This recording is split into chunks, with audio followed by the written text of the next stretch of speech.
Hello, everyone. Consistent with the idea that the best weapon is one that is never built, or at the very least, never launched or fired, Ukrainian military reports the destruction of nearly 6,000 Russian first-person view drones during a major strike against Russia's military-industrial complex. So what is an FPV drone? That's the one that has the camera on it, right? And you fly it remotely to zero in on the target. There are actually some pretty cool videos of Ukrainian FPV operators flying drones inside Russian warehouses and tanks. I mean, imagine being able to do that. Those tank hatch openings, they're not too big. So this is what they are. Ukraine striking one of Russia's military facilities is nothing new. But hitting a big drone warehouse in Rostov-on-Don, that is a big deal. And if you think about it, so what does it mean, 6,000 drones? Well, consider these recent attacks Russia has been carrying out, where they launch anywhere between 100 to 200 drones against Ukraine, usually against Ukrainian civilians, per day. So this could be a month's worth of drones. Again, I'm totally fine with that. And by the way, notice the location once again. People who live in Rostov frequently complain, why, we are suddenly part of this war, because you guys are a border region. And I talked about this in the past. This is one of the regions that basically got converted into being a huge military base for Russian military, from which targets, or I should say projectiles against Ukraine, are launched routinely. Projectiles against Ukrainian targets, where weapons are stored, where troops gather, where supplies are collected. So, sorry guys, you are now a legitimate military target. If you can get out of there, get out. If you have a problem with your home being used in this fashion, talk to your government.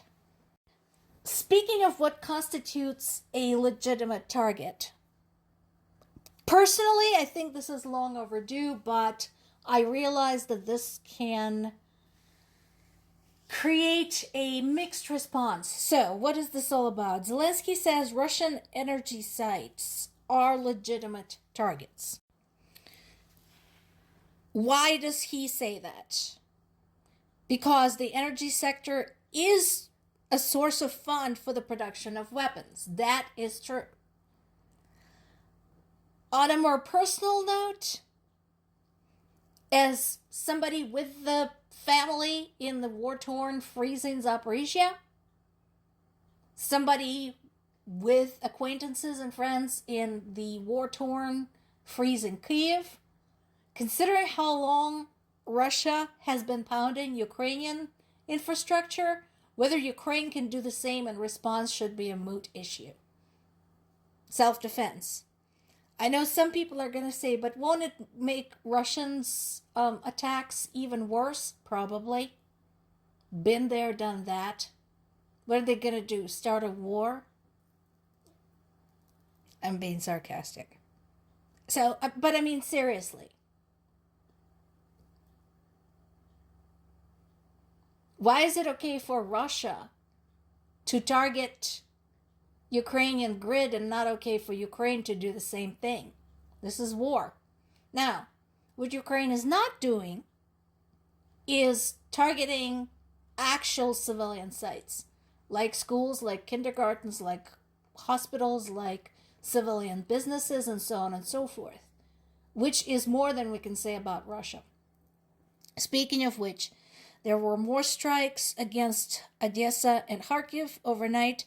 Actually, depending on which source you look at, with what timestamp, we might have more people killed and wounded. And once again, the targets were all civilian.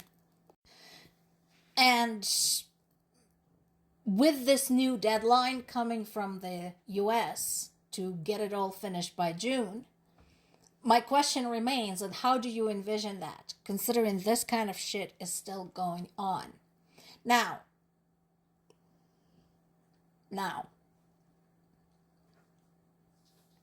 I'll have to verify this, but apparently Zelensky had hinted that Trump's attempt to get this pigeonholed into peace at any cost by June is an attempt to impact the midterm elections.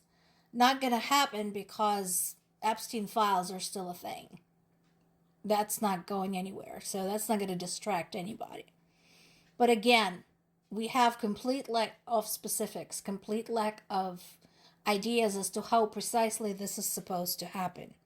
All the while, Ukrainian civilians continue to get hit and continue to die. Speaking of which, there is a good article on Kyiv Independent website today talking about the long-term health concerns due to the energy grid strikes. So what is this all about? Now, for those of you who don't know this, I mean, there is a lot of misinformation about things like cold and flu and so on and so forth. Cold, as in cold temperature, in and of itself can't cause anything. However, prolonged exposure to freezing temperatures, and that combined with the constant fear and strain of being bombed, weaken your immune system. So, even the minimal exposure to someone else who is carrying a virus can get you sick. And this is something that people of Ukraine are beginning to see more and more and more, particularly among people who are vulnerable, children, elderly, chronically ill, so on. And this is not just something that can be fixed with medication. Medication helps. Getting your shots helps. But there is no shot, unfortunately, that can fix war. And that is a worry. So this is the latest casualty summary for today I was able to get. Again, this is Kyiv Independent. It's possible that there's going to be more. As far as I know right now, at least 6 people were killed and 41 injured in this latest series of attacks. At least 23 drones of 149 launched, and several missiles made it through the defenses, striking 15 locations, plus the fall of debris was recorded in 6 locations. There were casualties in Kramatorsk. There were casualties in Alexeyevo-Druzhkivka. In Kharkiv region, a 41-year-old woman was killed and a 10-year-old boy. Another child.